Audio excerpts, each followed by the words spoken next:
Cette soif, c'est toujours la prière. Parce que la prière invite Dieu.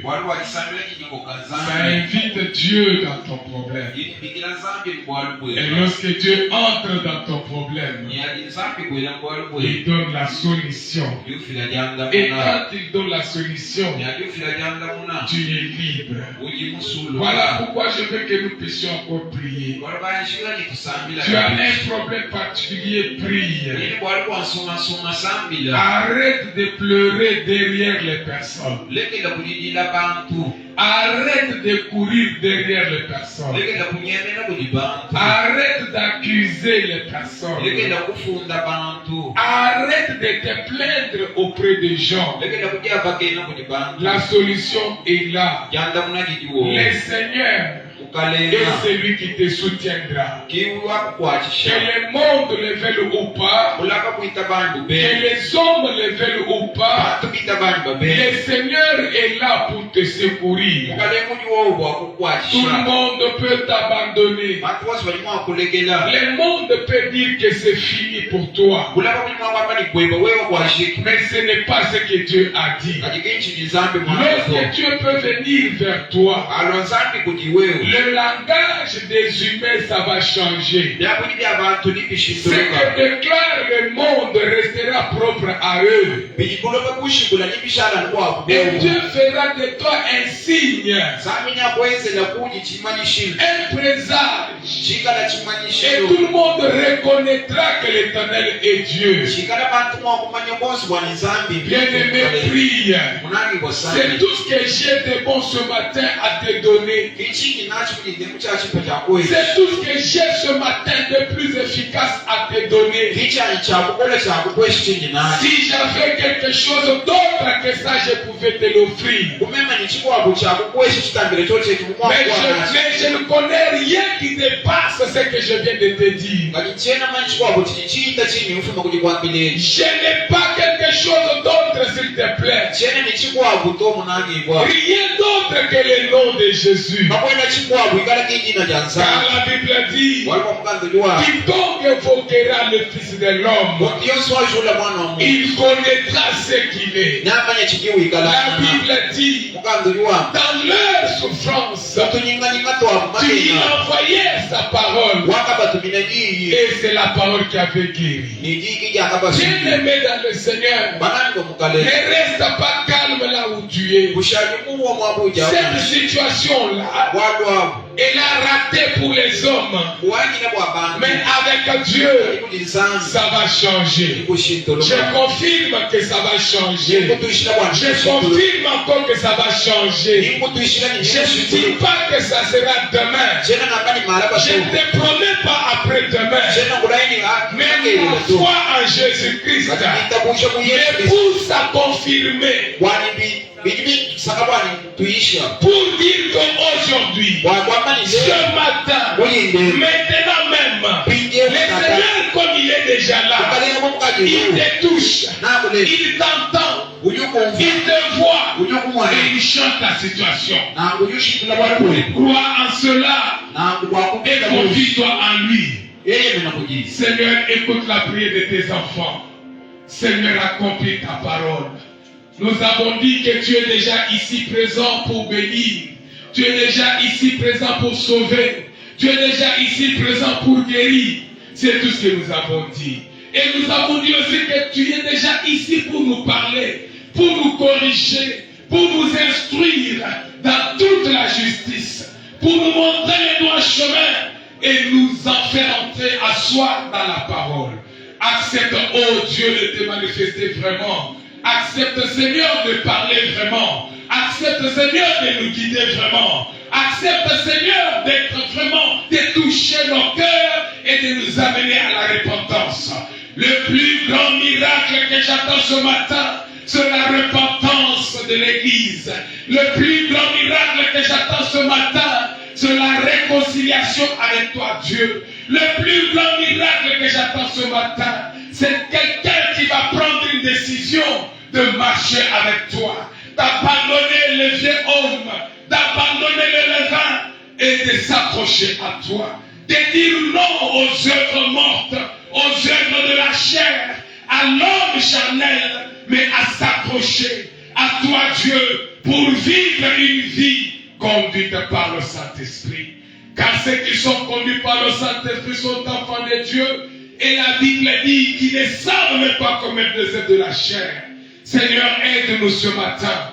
Je te recommande mon frère et ma soeur. Lui qui a déjà quitté la maison, qui s'est sacrifié juste ici. Sois le Dieu qui écoute. Sois le Dieu qui honore. Sois le Dieu qui visite.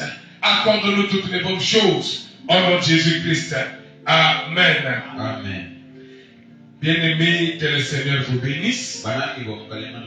Merci beaucoup aux papas et aux mamans qui sont déjà ici. Je vous bénis tous dans le nom de Jésus. Alors, ce matin, nous allons parler de la part du Seigneur et nous allons aussi prier. Vous vous rappellerez que nous sommes en train de parler d'un thème intitulé de la nouvelle naissance à la maturité chrétienne. C'est le thème que nous sommes en train de traiter. Et je t'invite à écouter la pensée que le Seigneur a mis à notre cœur ce matin.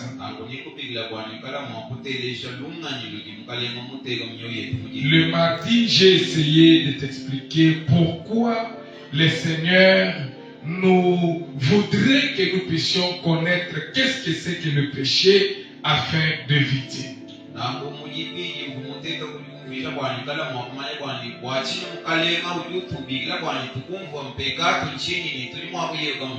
Ces avertissements, c'est juste pour notre bien, s'il vous plaît. Ces avertissements, ce n'est pas pour nous maudire. Mais ces avertissements, c'est parce que Dieu nous aime. Il ne veut pas que nous puissions tomber dans un trou profond. Il ne veut pas que nous puissions tomber dans le feu. Il ne veut pas que nous puissions mourir. Voilà pourquoi il nous montre la voie de la vie. Bien-aimé dans le Seigneur, tu dis que tu n'avances pas. Tu dis que tu fais un pas devant, un pas derrière. Tu dis que tu ne fais que tourner sur le même endroit. Et tu cherches à savoir quel est le problème. Ce n'est pas la sorcellerie d'abord. Ce n'est pas la magie d'abord. Ce n'est pas la coutume d'abord. Mais dans un premier temps, ce qui te retient sur place, ce qui fait que tu tournes sur le même endroit, ce qui fait que tu avances un peu mais que tu recules souvent, ce matin il faut que tu le saches. C'est le péché. C'est le péché. Chaque fois que nous mettons Dieu en colère à cause de nos péchés, ce n'est pas Dieu que nous bloquons, mais nous nous bloquons nous-mêmes. Nous nous arrêtons nous-mêmes. Dieu nous regarde. Dieu est là pour nous. Si tu t'arrêtes, Dieu, comment est-ce qu'il va te tirer de force? Dieu, c'est un démocrate. Il dit, allez prêcher. Celui qui croira, il est sauvé. Celui qui ne croit pas, il est déjà condamné. Il ne force personne. Connaître le péché, éviter le péché, c'est sauver sa propre vie. C'est signer la croissance. C'est progresser vers sa bénédiction. Toucher sa promesse. Pourquoi j'ai dit ça? Pour que vous puissiez comprendre. Je prends maintenant un exemple de la Bible. La promesse du peuple d'Israël, c'était d'entrer à Canaan. Vivre mieux là-bas. Boire le lait et sucer du miel. Il fallait qu'ils aillent là-bas. Mais les chemins étaient longs. Bien-aimés dans le Seigneur, ce chemin est devenu long. Pourquoi? Toujours à cause du péché. La rébellion du peuple. Chaque fois qu'il s'est rébellé, chaque fois qu'il s'est révolté contre Dieu, chaque fois qu'il mettait Dieu en colère, alors la colonne de feu s'arrêtait et il restait sur place. C'est pourquoi ils ont fait 40 ans. Là où il fallait faire 3 jours, ils ont fait 40 ans à cause des péchés. Maintenant tu as ta réponse. Voilà le rôle du péché dans ta vie. Stopper l'accomplissement des promesses. Stopper l'avancement vers la promesse. T'empêcher de toucher ce qu'on t'a promis. Chaque fois que tu pêches, c'est un pas en arrière. Chaque fois que tu fais du bien, chaque fois que tu cherches Dieu, c'est peut-être 2 ou 3 pas que tu fais vers l'avant. Mais malheureusement pour nous, nous faisons beaucoup de pas derrière, mais très peu de pas devant. C'est pourquoi 3 jours deviendra 40 ans. Et je répète, c'est pourquoi 3 jours deviendra 40 ans. Bien-aimés dans le Seigneur, comprenons ces choses. Où est-ce que Dieu veut nous amener? Les Seigneurs veut vraiment nous bénir.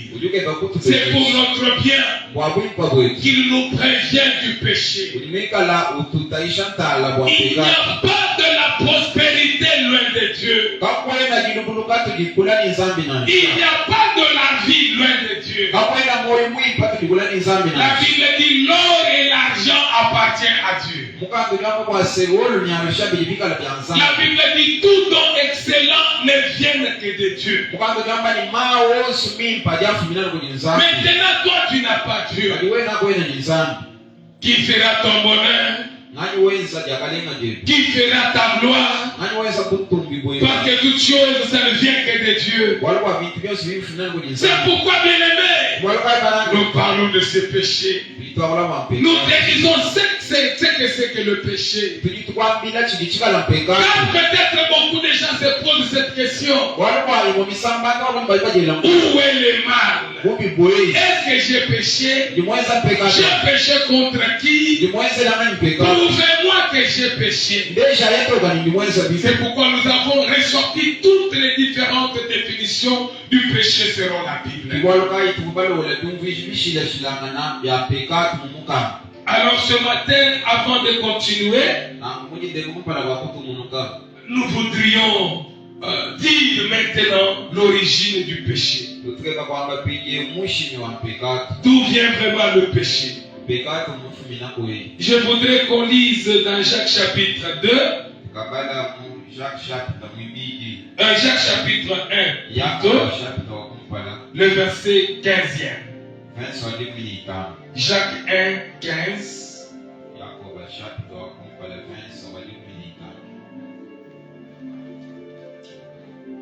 On se tient debout pour lire Jacques chapitre 1. Alors, qu'est-ce qui est écrit là-dedans? Voilà, Jacques chapitre 1, le verset 15e dit ceci. Mais je commence à partir de 14. 13 plutôt. Que personne, lorsqu'il est tenté, ne dise c'est Dieu qui me tente. Car Dieu ne peut être tenté par le mal. Et il ne tente lui-même personne. Mais chacun est tenté quand il est attiré et amorcé par sa propre convoitise. Puis la convoitise, lorsqu'elle a conçu, enfante le péché. Et le péché étant consommé, produit la mort. On peut se rasseoir, mais nous sommes également dans Genèse. Retrouvons Genèse, l'histoire d'Adam et Ève dans le jardin d'Éden. Retrouvons cela. Nous sommes dans Genèse chapitre 3. Alors, là je vais commencer à partir du verset 1. Le serpent étant le plus rusé de tous les animaux des champs que l'Éternel Dieu avait fait, il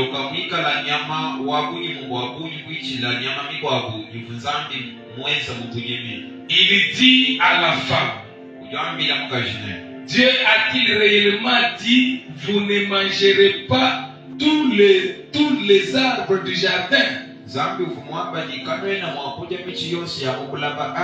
La femme répondit au serpent, nous mangeons du fruit des arbres du jardin. Mais quant au fruit de l'arbre qui est au milieu du jardin, Dieu a dit, vous n'en mangerez point et vous n'y toucherez point, de peur que vous ne mouriez. Alors le serpent dit à la femme, vous ne mourrez point. Mais Dieu sait que les jours où vous en mangerez, vos yeux s'ouvriront et que vous serez comme des dieux, connaissant le bien et le mal. La femme vit que l'arbre était bon, bon à manger et agréable à la vue. S'il faut souligner, c'est là qu'il faut souligner. La femme vit que l'arbre était bon, bon à manger et agréable à la vue, et qu'il était précieux pour ouvrir l'intelligence. Elle prit de son fruit et en mangea. Elle en donna aussi à son mari qui était auprès d'elle, et il mangea. Que Dieu vous bénisse. La tentation de Jésus après jeûne de 40 jours, ça je le dirai dans la bouche. Bien aimé dans le Seigneur, nous disons le péché. Mais comment le péché arrive? Comment est-ce que j'arrive vraiment à pécher? L'apôtre Paul dit, les biens que je connais, les biens que je veux, que je connais, je ne les fais pas. Le mal que je connais et que je voudrais éviter, c'est ce que je fais. Mais comment on peut expliquer cela? C'est très facile à expliquer ou à comprendre. Tout est parti de la désobéissance d'Adam et Ève. Lorsqu'ils ont désobéi, ils ont péché. Et comme ils sont nos parents, comme nous naissons ou nous venons d'eux, Nous avons hérité cette nature pécheresse-là. Nous avons hérité, ça se trouve en nous. Cela est confirmé dans 1 Corinthiens chapitre 15. Quelque part, l'apôtre Paul parle de ces péchés originels. C'est que nous avons hérité d'Adam. Nous péchons parce que Adam avait péché. Nous mourons parce qu'il y a eu la malédiction prononçant la mort.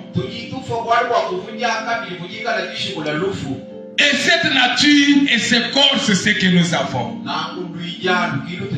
C'est pourquoi la Bible dit, il n'y a aucun juste sur la terre. Aucun homme n'est juste sur la terre. Jésus lui-même sur la terre s'est effacé. Il répond à cet homme-là, pourquoi tu m'appelles le juste? Personne n'est juste sur la terre. Il n'y a que Dieu seul. L'apôtre Paul ne s'est pas aussi enlevé de là. Il a dit, Dieu est venu sauver les pécheurs, dont je suis le premier. Ce n'est pas moi ce matin qui pourra me soustraire pour dire que je suis sans péché. Ça serait un mensonge. C'est pourquoi il est écrit dans la Bible, si quelqu'un déclare qu'il n'a pas péché ou qu'il ne pêche pas, c'est un menteur. C'est un menteur. Il rend Dieu menteur. La parole de Dieu mensonge.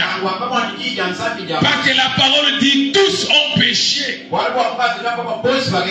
parce que tous ont péché, tous sont privés de la gloire de Dieu. Voilà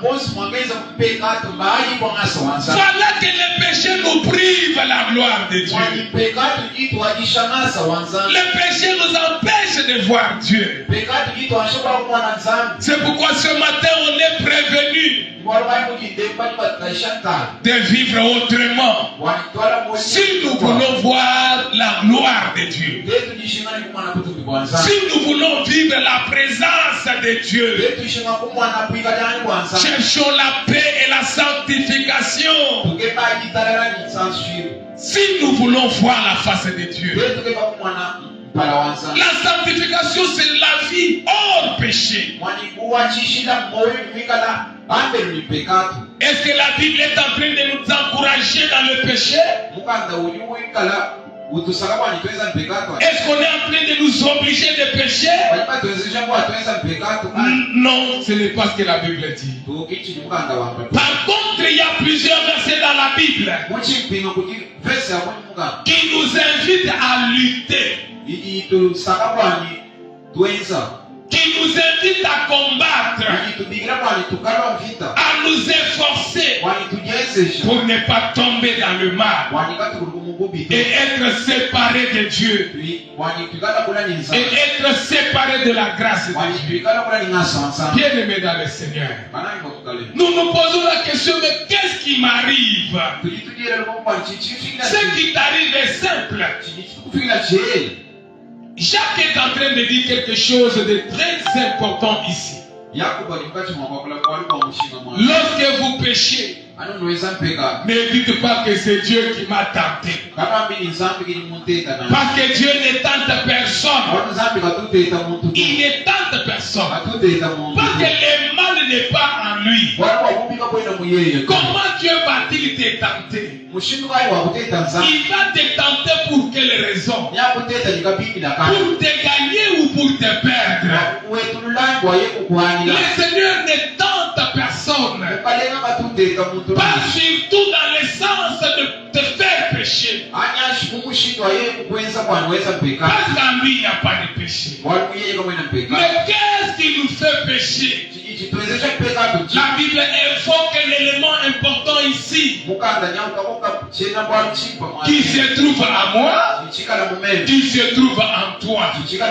La convoitise.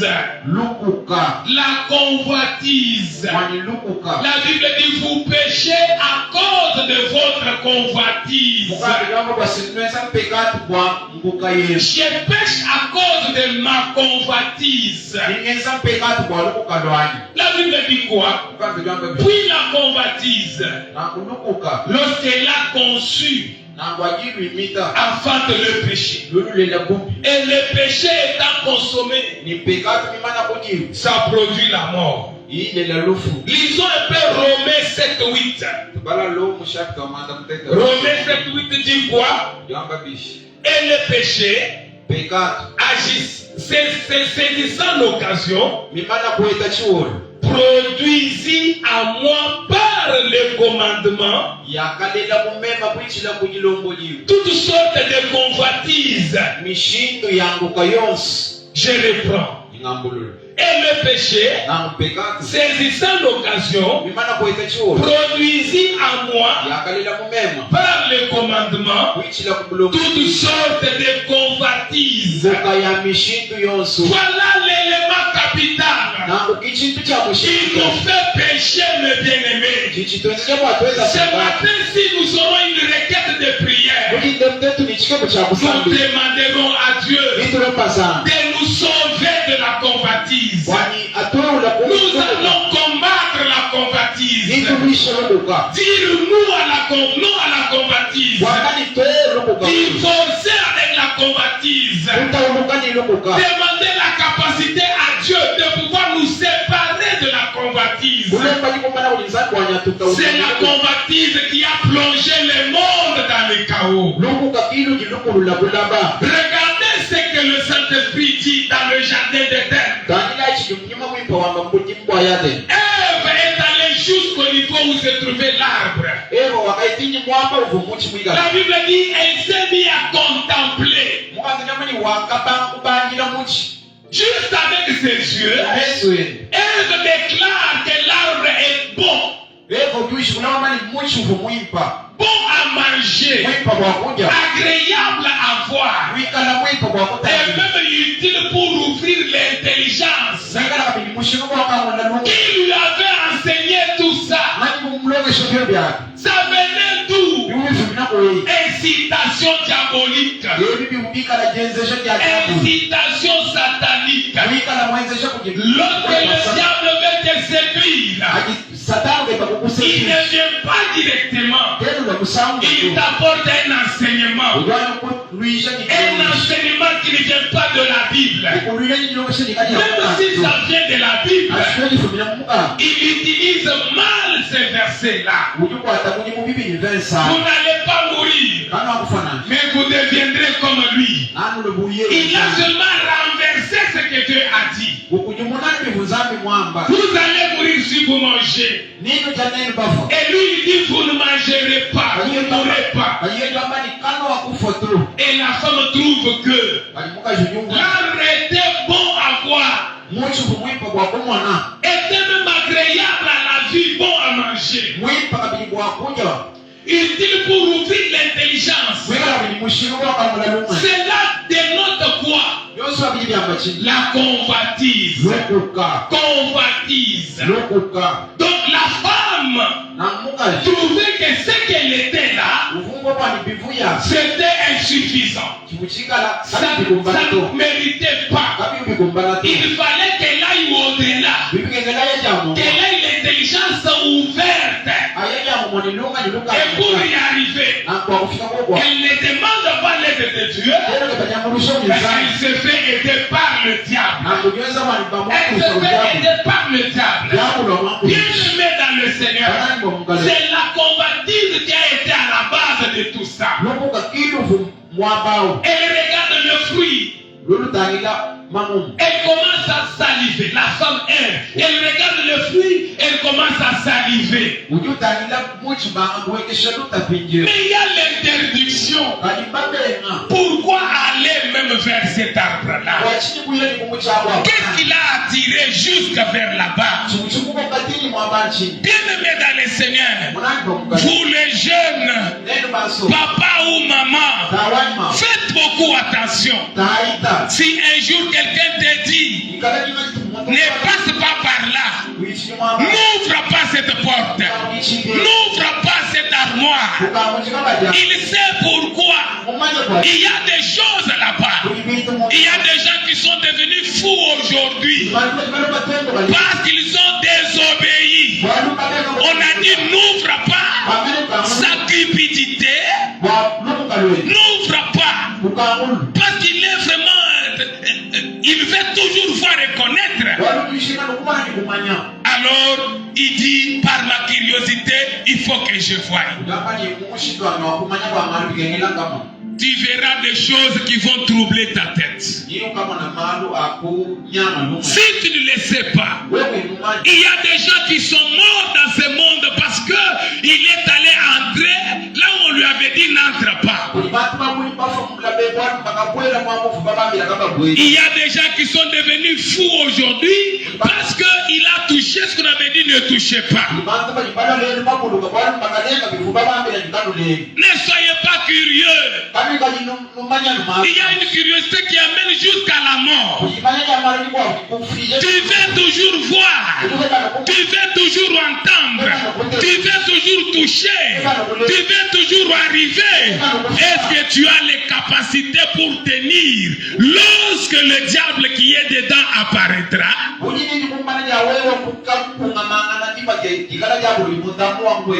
Bien-aimé dans le Seigneur, la Bible par rapport au péché, la Bible dit de fuir. La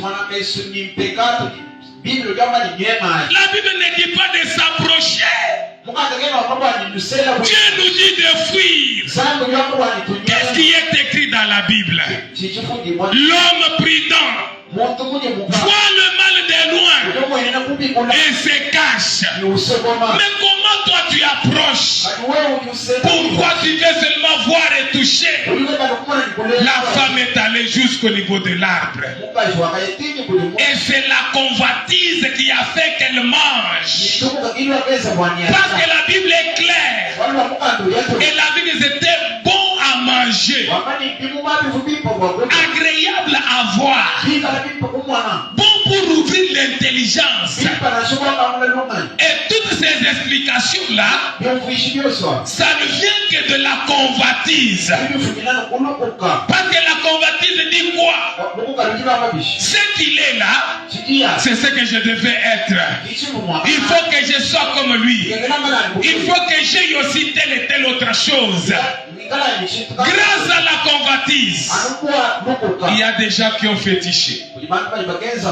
Grâce à la convoitise, il y a des gens qui ont perdu des femmes, sacrifiés à la magie. Ils ont perdu des enfants, sacrifiés à la magie, à cause de la convoitise. Bien-aimé dans le Seigneur, je vais être comme tel, je vais être comme tel autre.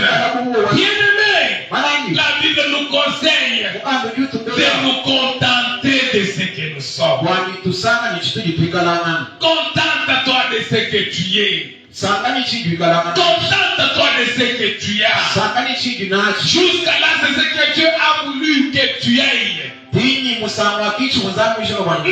pas d'autre chose. Peut-être la capacité de supporter, tu ne l'as pas encore. C'est pourquoi l'apôtre Paul dit, j'essaie d'être constant.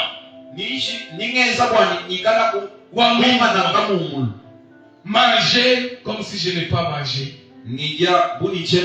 Affamé comme si j'ai mangé. Avec quelque chose comme si je n'ai rien. N'ayant rien comme si j'ai quelque chose. Cela dit quoi? La joie dans le Seigneur. À tout temps et circonstances. Cela signifie que je ne suis pas dans les soucis du monde. Je ne vais pas ressembler à X ou à Y, non. Je vais être moi-même. Je vais vivre comme moi-même. Selon ce que Dieu a prévu pour moi. C'est ce que je veux être. La convoitise. Voilà le père du péché. C'est pas moi qui ai dit, c'est la Bible. La convoitise, c'est la mère du péché. C'est ce que Jacques a dit. La convoitise, lorsqu'elle arrive et qu'elle conçoit, la convoitise conçoit. Quand elle conçoit, elle engendre le péché. La convoitise conçoit et engendre le péché. Est-ce que nous comprenons ces choses, mes bien-aimés? La convoitise, nous verrons à l'église. Il y en a qui viennent pour Dieu. Il y en a qui viennent vraiment prier.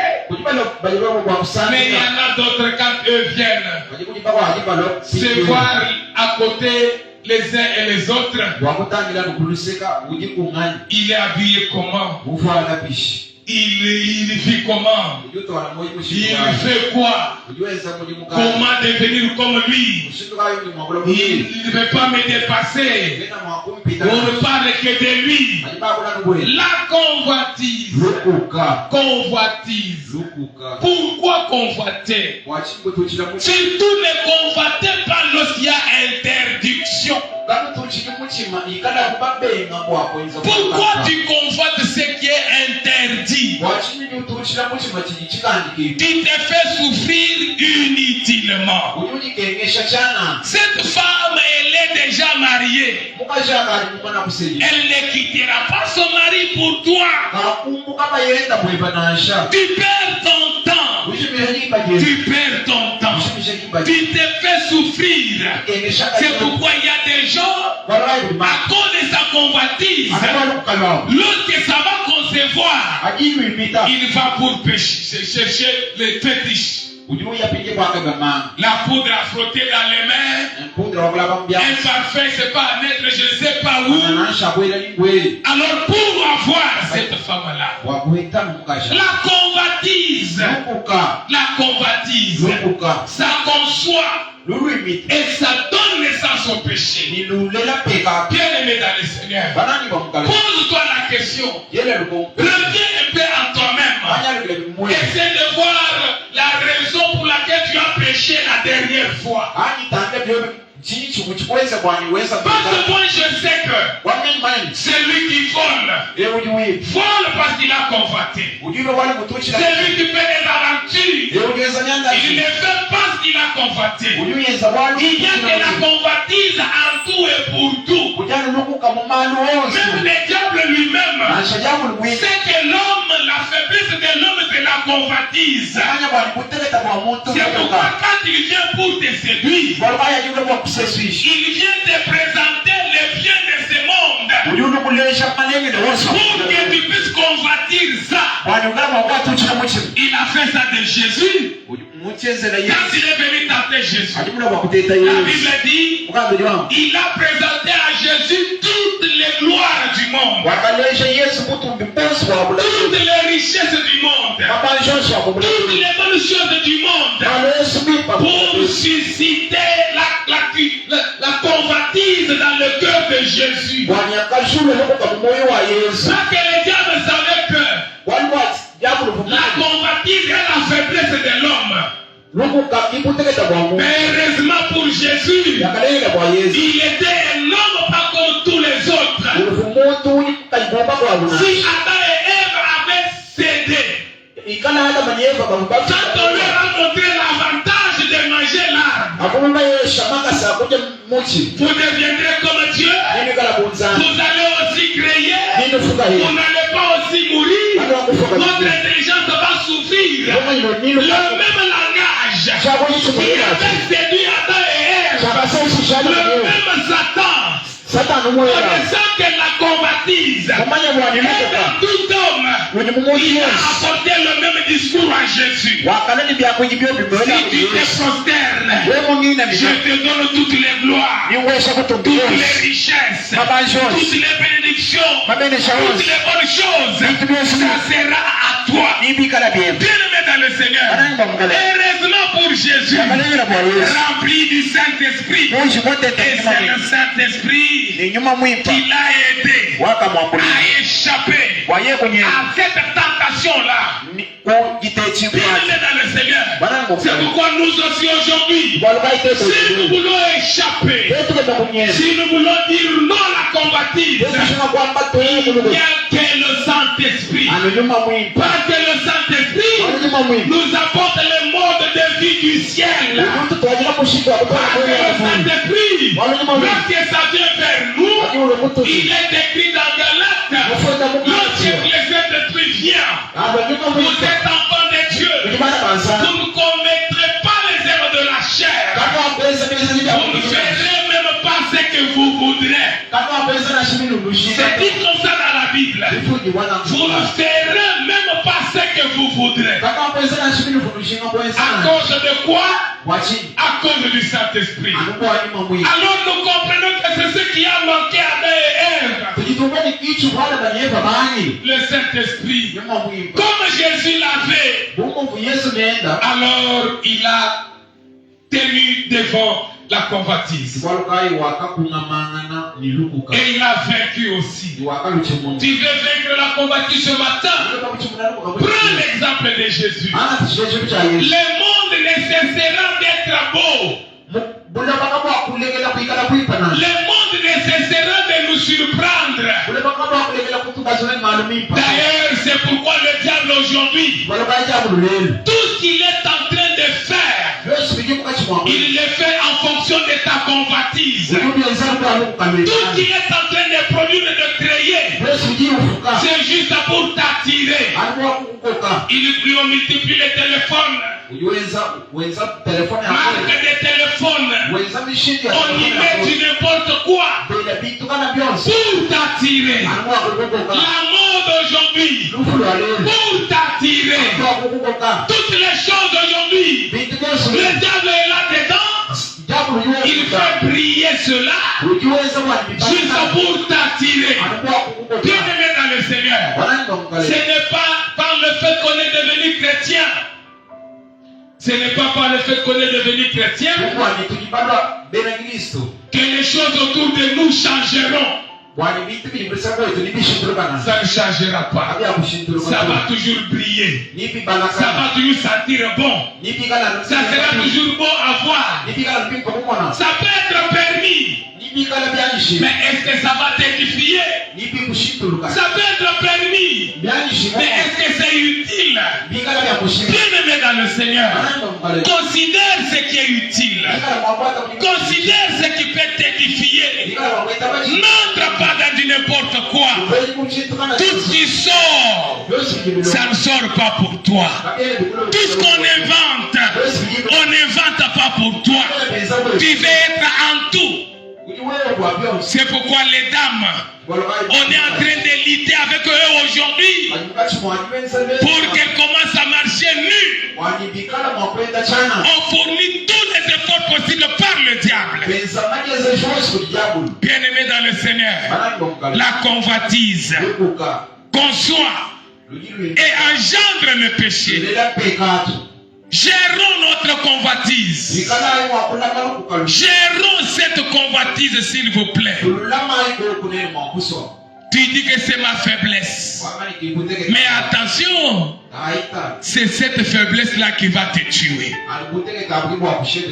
Les anciens ont dit ça. Ils étaient sages. C'est comme ça.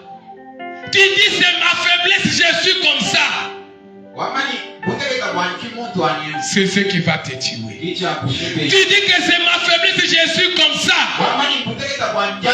C'est ce que le diable va utiliser. C'est pourquoi tout le monde dit je connais comment l'avoir. Si tu touches à ça, il se met en colère. Si tu touches à ça, il dit n'importe quoi. Luttons contre cette faiblesse-là. Dieu ne tente personne. Mais nous sommes tentés par notre propre convoitise. C'est notre propre convoitise qui nous fait pécher. Vous les jeunes filles, laissez-moi vous conseiller.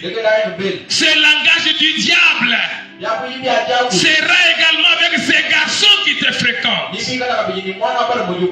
te tiendra un discours pour susciter en toi la convoitise. Il te dira je suis ceci, je suis cela. J'ai ceci, j'ai cela. Ma famille est comme ceci, ma famille est comme cela. Je te donnerai ceci, je te donnerai cela. Un discours du diable, plein de mensonges, pour te séduire, pour t'avoir. Et sans discernement, tu y acceptes. Et quand tu acceptes, voilà demain ce que tu es devenu. Voilà que tu ne sais pas poster les photos de ton mariage coutumier. Tu ne sais pas publier tes photos mariage civil. Maintenant tu ne sais pas publier tes photos mariage religieux. Ça nous fait du bien quand nous voyons ça. Mais maintenant, toi, tu ne sais pas. Et tu caches même cet enfant, tu ne le publieras pas sur Facebook. Parce que nous ne savons pas quand est-ce que tu as été marié. Tu ne présenteras pas cet enfant. Car tu sais que c'est un produit de la honte. Les gens me poseront les questions. On n'a pas vu tes photos de mariage. Mais nous voyons déjà tes photos de l'enfant. Tu l'as eu comment? Bien-aimé dans le Seigneur, la convoitise, évitez ça. Réjouis-toi de ce que tu as.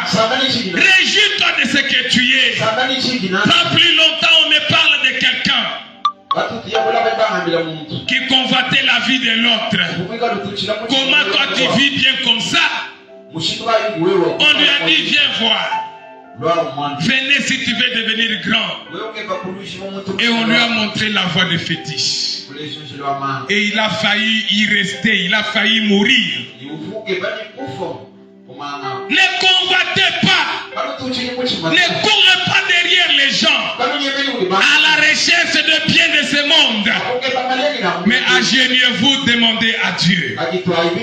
Il donne à tous simplement et sans reproche. La bénédiction de l'Éternel ne se fait suivre d'aucun chagrin. Bien-aimé dans le Seigneur, maman, cesse d'écouter ce discours de l'ennemi. Ce discours du diable. Tu es joli parce que tu es avec ces papas-là. Parce que tu es avec ces frères-là. C'est pourquoi on te voit joli. Mais on te dit des choses. Et toi tu crois. Dis-moi, combien de personnes tu connais qui ont été séduits et qui ont été maintenus dans le mariage par celui qui a commis l'adultère avec. Le but du diable, c'est de mettre la honte sur toi, te séparer de Dieu, provoquer la malédiction sur toi et t'abandonner. Quand il a menti dans les jardins, il n'est pas resté là. Lorsque la mort est venue, lorsque l'homme doit essuyer la sueur de son front, lorsque la femme doit avoir des douleurs d'enfantement, il n'était pas encore là. Il était déjà parti. Il n'est pas revenu pour voir quelle était la suite. Sachez discerner le langage du diable. Si tu as le discernement, tu ne pourras pas tomber n'importe comment. La convoitise, porte d'entrée du péché. Discerne tes intentions. Discerne tes intentions. Tout ce qui monte en toi, tout ce à quoi tu penses, est-ce que c'est une convoitise? Est-ce que c'est une convoitise? Parce que la convoitise, demain c'est la guerre. Demain c'est la haine. Demain c'est les tueries. Parce qu'on convoite. On ne veut pas de tel à tel endroit. Qu'il quitte pour que moi je le remplace. Qu'il meure que je le remplace. Qu'il meure pour que je prenne ça. La convoitise. Nous avons vu un roi. Le roi Akab tuer quelqu'un à cause de cette convoitise-là. On a vu David prêcher contre la femme de son soldat à cause de la convoitise. Nous avons vu les fils du roi David prêcher, déshonorer sa sœur à cause de la convoitise. Lutter, combattre la convoitise. Comment combattre la convoitise? La Bible dit, si c'est ton œil gauche qui te séduit, si c'est ton œil gauche qui te séduit, il faut enlever ça. Enlève ça. Si c'est ton bras, coupe-le. Coupe-le. Tu peux aller vivre la vie éternelle même avec un seul bras, et d'aller avec les deux en enfer. Coupe.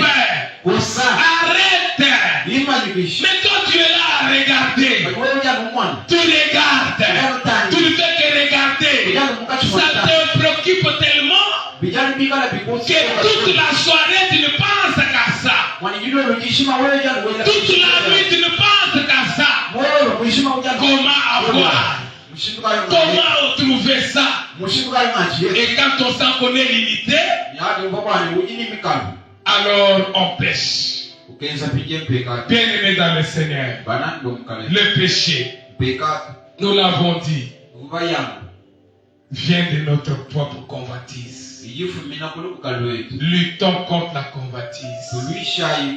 Appliquons la parole de Dieu. Je vous donne quelques conseils. Le tout premier conseil est donné par Salomon. Ne regardez pas sa vie. Regardez ses conseils. Il dit quoi par rapport à tout ça? Il dit considérez toutes ces choses comme de la vanité. Comme de la vanité. Vanité de vanité, tout est vanité. C'est un conseil très important. Il dit nous sommes venus dans ce monde nus et nous retournerons également nus.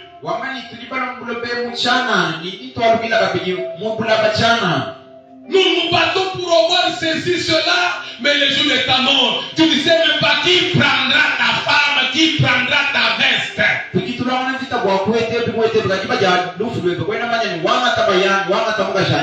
est qu'on se batte pour des choses qui peuvent sauver notre vie. Nous nous battons pour des choses qui vont rester ou qui peuvent même nous attirer les combats, la guerre et la mort.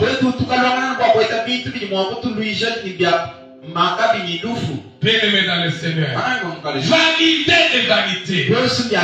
Tout est vanité. C'est pourquoi la Bible dit, voyez comment vous devez vivre. Vivez de la bonne façon. Que celui qui mange ne juge pas celui qui ne mange pas. Que celui qui ne mange pas ne juge pas aussi celui qui mange. Car celui qui mange, mange pour la gloire de Dieu. Et celui qui ne mange pas pour regard de Dieu toujours. Dieu a fait l'un et l'autre. Vanité de vanité. Si tu considères que tout est vanité, bien-aimé dans le Seigneur, tu ne pourras pas tuer pour ça. Regarde cette robe-là. Tu t'es battu pour en avoir. Maintenant que tu l'as eu, rappelle-toi maintenant. Ça fait une année. Cette robe que tu as achetée à beaucoup d'argent. Peut-être tu ne la portes pas. Malgré que c'est acheté à un grand prix. Tu ne la portes pas.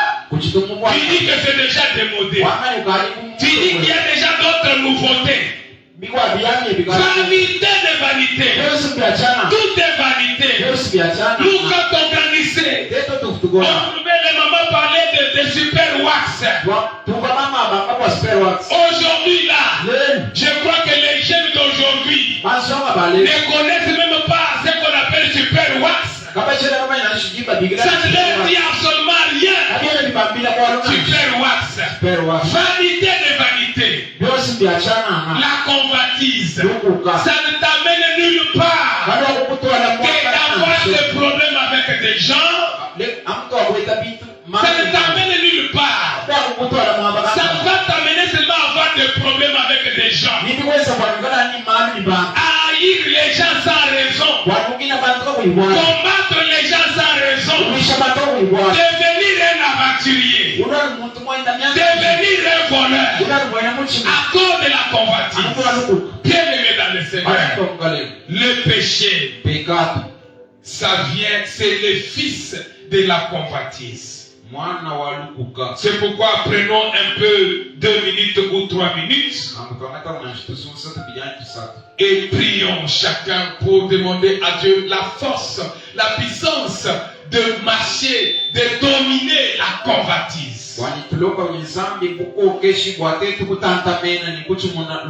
Prie au nom de Jésus. Prends l'engagement.